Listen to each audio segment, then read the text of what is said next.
Hi, I'm Kevin O'Connor, and on this episode at Knights of the Game Table, I'm going to be playing Hour of Devastation sealed Magic the Gathering against Julian Eccleston. I am at Mage's Sanctum in Austin, Texas, personally my favorite game store. Fantastic place to play Magic the Gathering and buy and sell singles. Check them out, magesanctum.com. So let's get these opened up and see what we've got. Hi, my name is Julian Eccleston. I'm the owner of Mage's Sanctum. Today we're going to be practicing Amonkhet Sealed for the upcoming PTQ season. It's going to be 4 Hour of Devastation and 2 Amonkhet packs, and we're going to build a 40 card plus limited deck. And we're going to start with opening the Amonkhet packs because they are known information. Everybody knows the cards for the most part. Looks like we got a couple good blue, red, and white cards so far. Some mana fixing, some evasion, mass removal, aggressive creatures. Looks like we've got something that might put us into green and a rare that won't really fit into any deck. Looks like we have some potential removal with the crocodile, some card advantage, combat tricks, decent filler creatures, playable scorpion, red removal, bunch of non-playables, on-color cycling land, and possibly off-color token generator. So it looks like right now we're going to be going into red-green, potentially. Starting with the first Hour of Devastation pack. Good white zombie. Good on-curve 4-drop for the red-green deck. Very good opening creature for red-green. Mana fixing. Really solid combat trick. Splashable removal. Very strong 4-drop, and another very good rare that's on color for red-green. Looks like this is going to be pretty clear that we're in red-green unless something changes in the next 3 packs.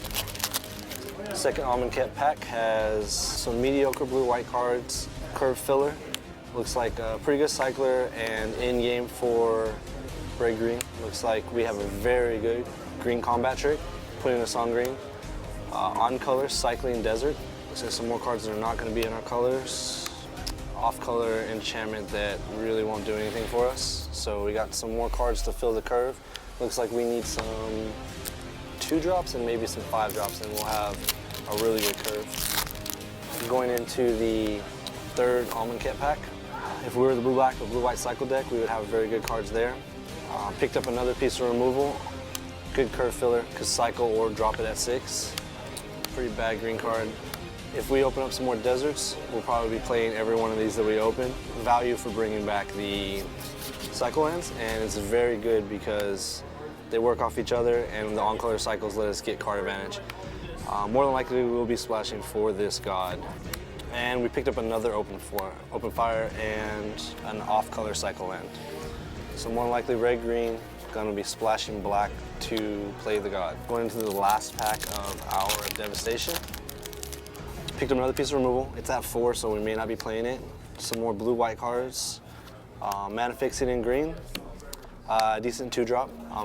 Pretty bad 2-drop. Probably won't be playing that one. There's another good 5. We probably got all 3 5s that we need to play. This is probably going to be on the deck if we can pick up some more cycle. If we got enough cycling to play it. Basically, if we cycle the big dudes into the yard, we can play them towards the end of the game. Looks like we're done with the seal pool. We can lay the cards out after Kevin opens his packs. This is really exciting for me because I have only played with Amonkhet a couple of times. Haven't seen anything from Hour of Devastation apart from 1 or 2 minor spoilers online, so this is all new to me. I used to play a lot, about 20 years I've been playing total. I used to be sort of semi-professional. I played on 5 Pro Tours or so, but all that's about 10 years ago. So this is coming in fresh to something I haven't seen, and I'm looking forward to a bit of a challenge. Okay. So right now I'm pulling out cards that sort of are drawing me a bit towards colours, and anything else that's a bit less appealing for the time being I'm putting down to one side. Ooh, a foil rare, and actually a respectable limited card.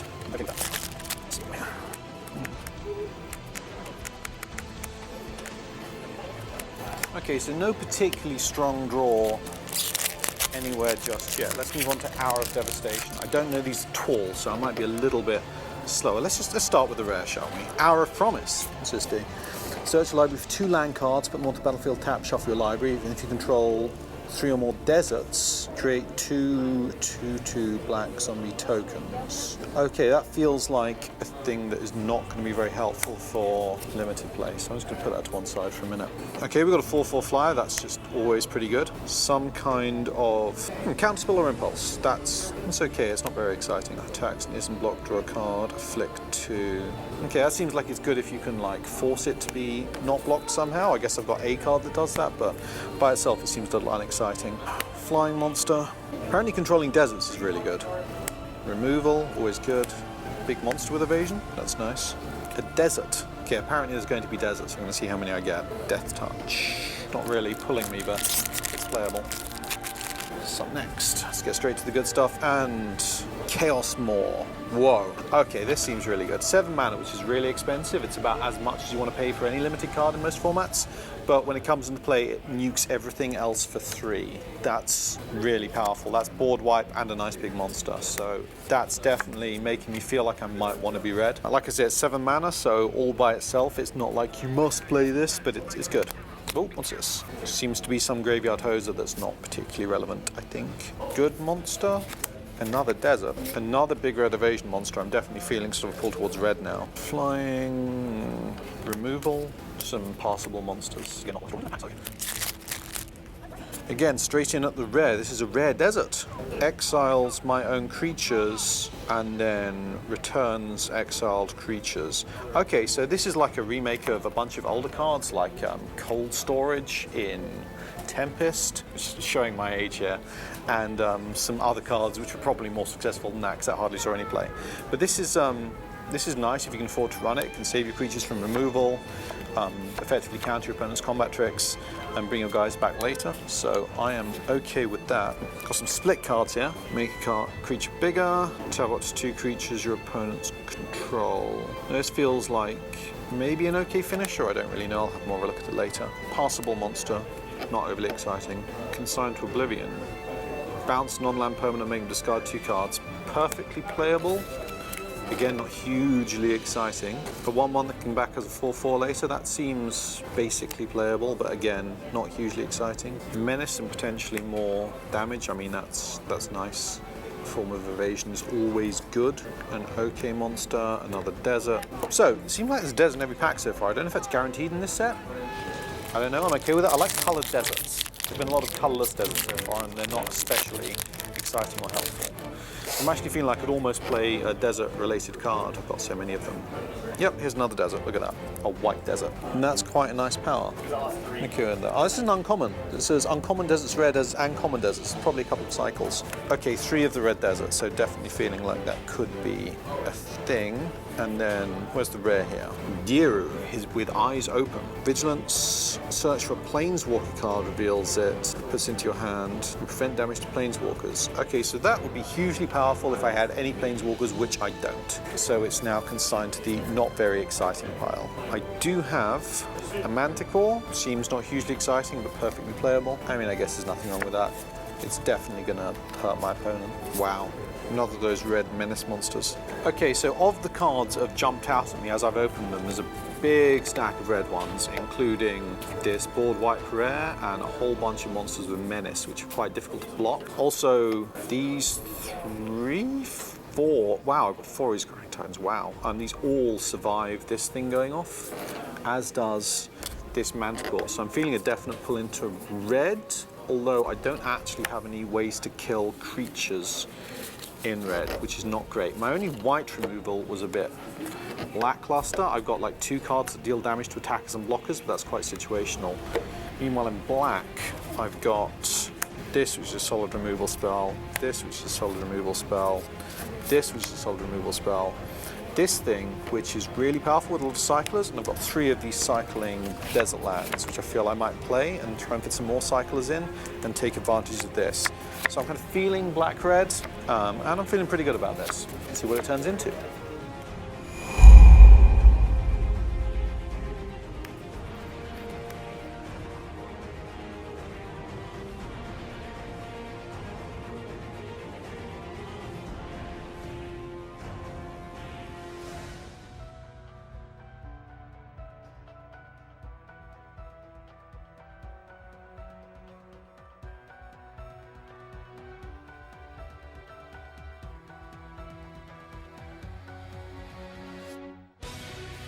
As I thought, I built a red-black deck. It is a little slower than I would like, I guess, but it is a sealed deck, so that's kind of okay. So I've gone for like bigger, splashier things. I'm going to be running 18 lands. I've got loads of cyclers. I've got 3 lands that cycle, and then like 1, 2, 3, 4, 5 other cards that cycle. So hopefully that'll let me come out fairly smoothly every game. I've got myself 3 decent removal spells plus this big guy. I've got my sniper and some stuff with combos here with him. 2 guys that discard cards and all the cyclers. And yeah, this should be fun. Looks like I cut some of the top end out and the mana fixing to go to more of a mid-range red-green deck. I have a lot of removal. I have multiple combat tricks. I have pretty solid 2s, and then I'm missing out on 3s, but my 3 is going to be where I get my mana and my removal. I'm also splashing black with some fixing for the Scorpion God. If I need some early plays, I can substitute playing this guy later by just cycling him in. I've also got mana-intensive abilities that I can use on 3s. I picked up some off-color lands. I have red-green cycle, I have a cycling desert, and a multicolored tap desert. If I had a few more, I would be able to reliably activate Gilded Ceradon, but it should be okay for now. If I had more cycling lands, the Core Beetle would be guaranteed in the deck. But for now, take the on-color splashes. If I need to go more mid-range, I've got stuff in the sideboard. If my opponent has a lot of things in the graveyard that I need to get rid of, I've got multiple things to bring in. And I've got some mass removal in the board for small creatures. Should be an interesting game. See what Kevin's got. We're gonna add some lands to our deck and move forward with some gameplay.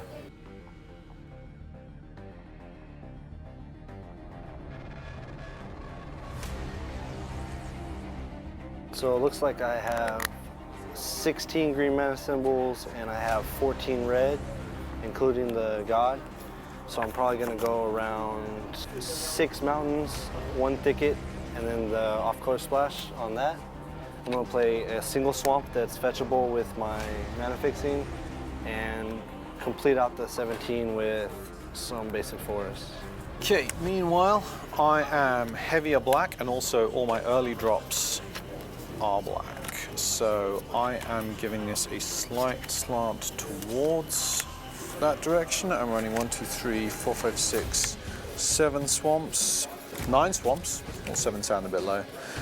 Plus I've got the Evolving Wilds, and then I've got 7 red sources here with my 4 mountains, my 3 deserts of the Fervent, and I've got the Evolving Wilds as well, which can be either. So now we're going to shuffle up, and I am going to give Julian a good thrashing. I don't think that Kevin has a chance to pick up a game in this set. I have enough removal in mid-range to close out the game once I've passed the 4th, 5th turn threshold. We're going to shuffle up, and you'll see what it's like to see someone get 20-0. All right, well, high roll Steve goes first. Okay. More than likely be me because Kevin has no luck.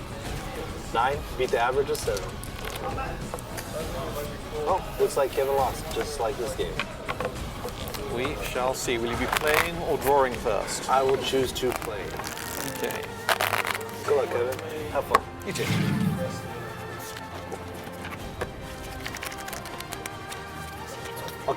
I will keep this. Good luck. Go.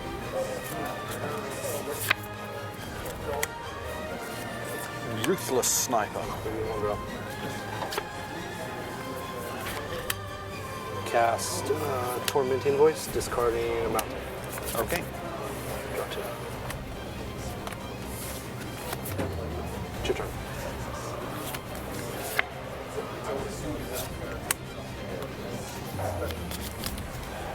Slide on over. I'll take 1. Then I shall make a wretched camel. Your turn. White versus blue. It's like the good versus the wet.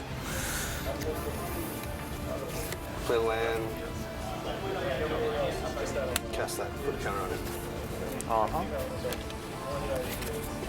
It's your turn. So that guy is a 2/3. Yeah. Okay. Turn in. Take 3. Pass down. Clear dice. Okay. Attack check. Not blocking. Take it. 4 damage. Do it once. Actually pay the activation cost. So you take 1. Take 1. 19. Go. I make a merciless javelin here. And pass down.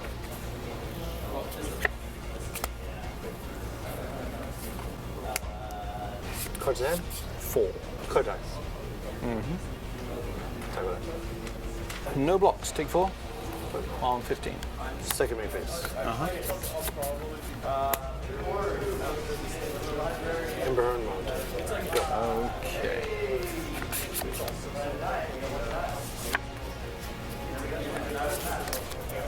Right now, it looks like Kevin's trying to decide if he needs to play any spells to make some profitable attacks. It's possible that he has no potential good attacks. He either needs to develop his board here to keep a parity with mine, or do something about removing something from my board.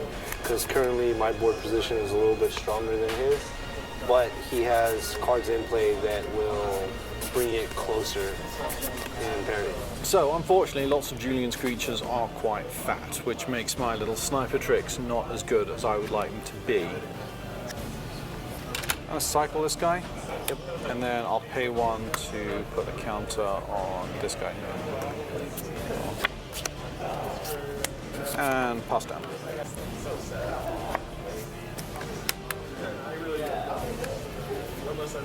Declare attacks. Exert. Block it. So you'll take 4 and these will trade. Potentially. Yep, that's good. Puts me to 11. Second main phase. Oh, whatever that is huge. So luckily here, in combat, Kevin could have killed my creature or just shrunk it and maybe put something else in front of it, but he chose to trade 1 for 1. My follow-up play was another 5/6. It's your turn.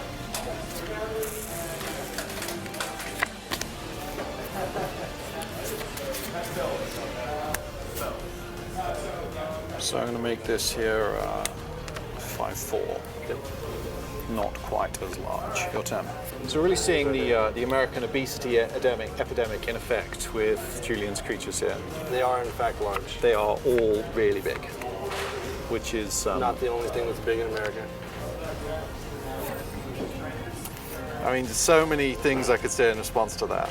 I mean, potentially I'm going to be making you Brexit out of this game. Declare attacks. Attack for 5. Life totals are 16 to 11. I am at 16 and Kevin is at 11. And Looks like block up here. Kevin is forced to chump, and I will gladly take that trade. I kill both of his creatures and lose a single 6-drop. My follow-up play is another one of the same creature. Holy mother of creatures. At this point, it is very unlikely Kevin is going to win this game. It's your turn. I have a 3/2 that exerts. I have a 1/2 and a 5/6. 2 cards in hand to Kevin's 4. We both have 6 mana. Due to limited and sealed being attrition based, in this particular game, the attrition has favored me, and it might be too hard for him to come back out of this unless he has a Wrath effect. If not, I'm pulling so far ahead that he would need multiple removal or a Wrath effect to even continue in this game. I'm going to cycle this and power him down. Kevin is shrinking my creatures with cyclone effects to potentially dig and draw into another spell to play and keep my board from expanding potentially. Cast Minotaur. 10.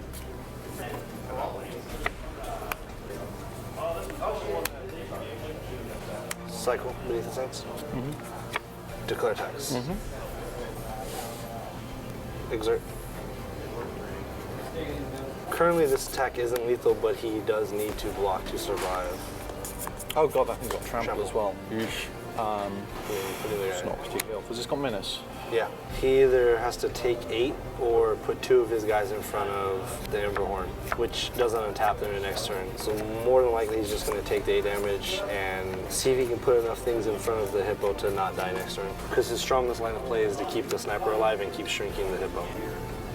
I'm going to double block the Hippo. Interesting.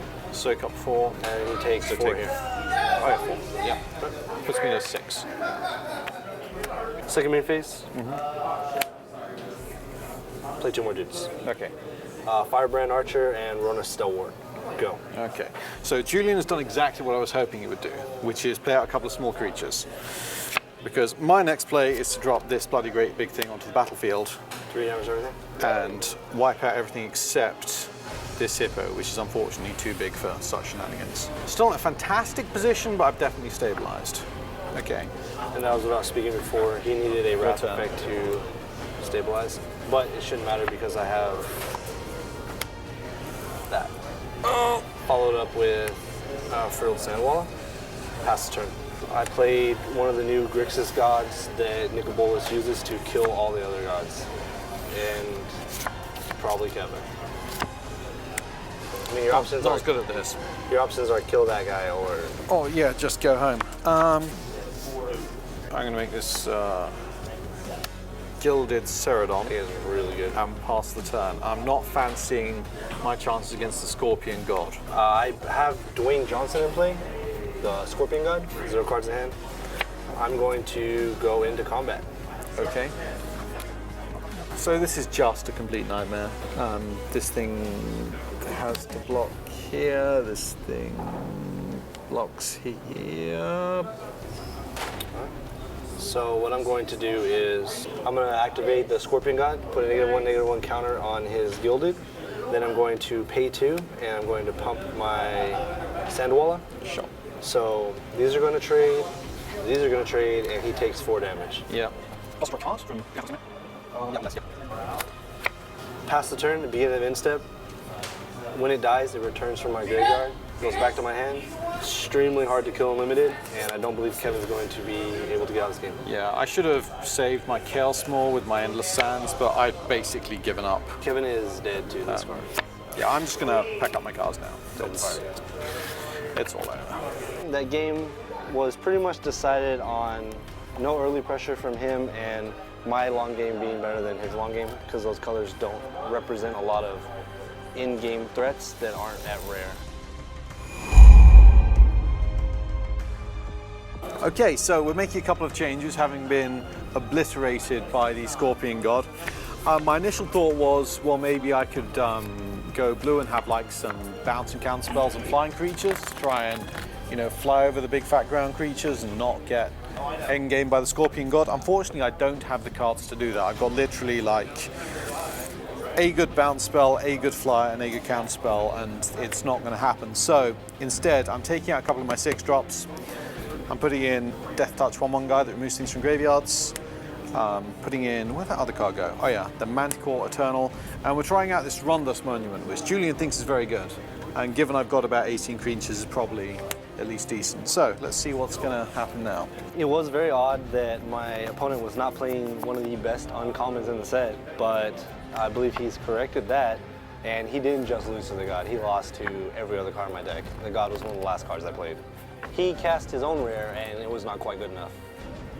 Basically, No, I cast a rare, you cast a mythic.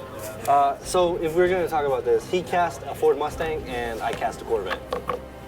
There was no comparison. Not even close to what is a representation of what happened. Ford Mustang? Yes, and it's amazing. That's pretty embarrassing. I probably would not be caught dead driving a Mustang.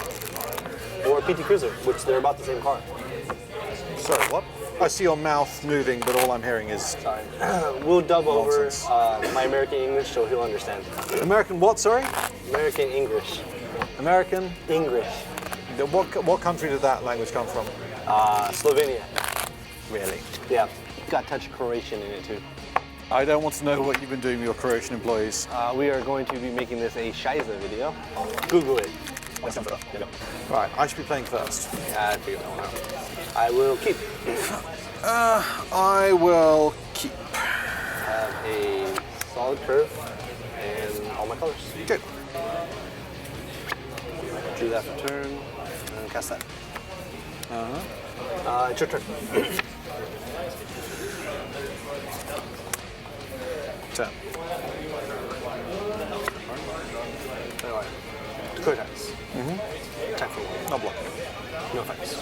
19. Cast Run a Stalwart. Roar. It's your turn. Okay.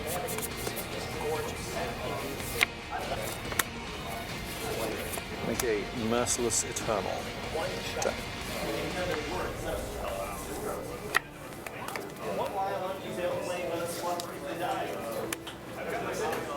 Declare attacks. Yep. Attack like that. Not blocking. Alright, so you take 3. 3. On 16. It's your turn.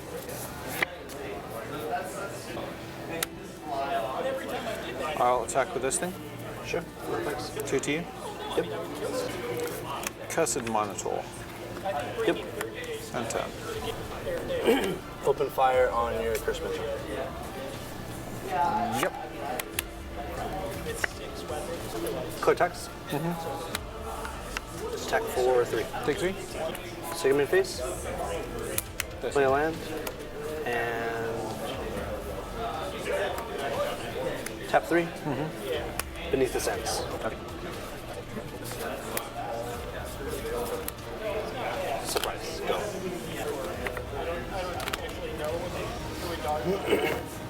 Attack for 2. You got it? Affects 4 damage.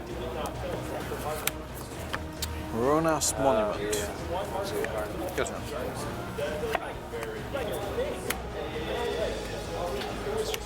Cast that guy. Has haste. That can't block. Sure. Combat. Yep. Take 5 on 8. Wait, sorry. He didn't attack. You completely undid a whole turn. Okay, I'm at 6. You're at 6. Go. This is exactly what I didn't want to happen, which So- is where Julian has curved out better than I have. I'm behind on life again, and life is looking pretty difficult. If it is possible, this game Your turn. may in fact be worse than the other game. And again, Scorpion God, don't need it. Yeah, it's sure it's difficult to beat the guy with 4 swamps. Cortex. Yes. Exert. Okay. I'm going to assign this guy to block here. Attempt to pump. So it's Julian's attack, and he has made this guy big enough to kill this guy, and now I'm deciding what I'm going to do about that. This is quite precarious for me because it feels very much like Julian might have some kind of trick that makes my life difficult. I'm going to ditch this to make my guy bigger. Then you take 3. I take 3. Puts me on 3. Second main phase. Yep. Kazoo. Yep. I'm gonna give this guy -1/-1. Okay. It's your turn. I will make a Gilded Ceradon. So this guy can come back and be like 4/4 haste, which is terrifying. Oh, does he stop someone blocking as well? Yeah, that's why. Otherwise, if it didn't have this, you just swing in because that's 4 damage for free. You get 2 damage for free, but you can't swing it. You lose if you swing it. Yeah.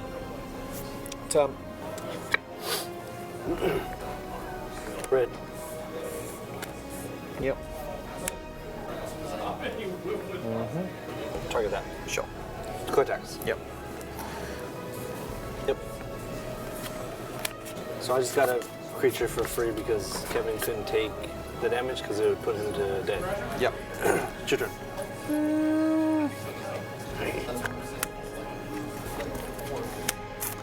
Turn.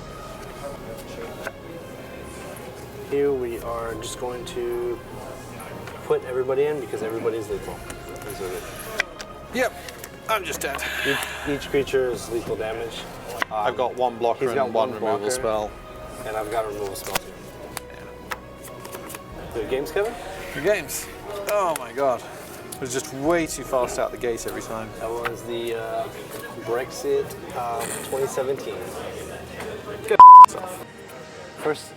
first impressions of the set, in sealed, whoever is going over the top is going to win. I followed and supplemented the large creatures with removal, and that seemed to work out well. Kevin's smaller creatures were low to the ground, but he wasn't aggressive with them, and it got to the point where the smaller creatures became a liability because he needed multiples of them to trade with my creatures, and that just wasn't quite enough to put him back in the game. He more than likely was trying to draw to his Wrath. If he had drawn the Wrath, he would have been able to claw back into that game and possibly kill me with his 2 5/4 menace. First impressions of the set, looks like the limited format will be extremely swingy. Bombs may not be as relevant because the commons and uncommon slots and a few of the colors, like in blue for the flyers, there's a few large 3/3s and 4/4s, and white.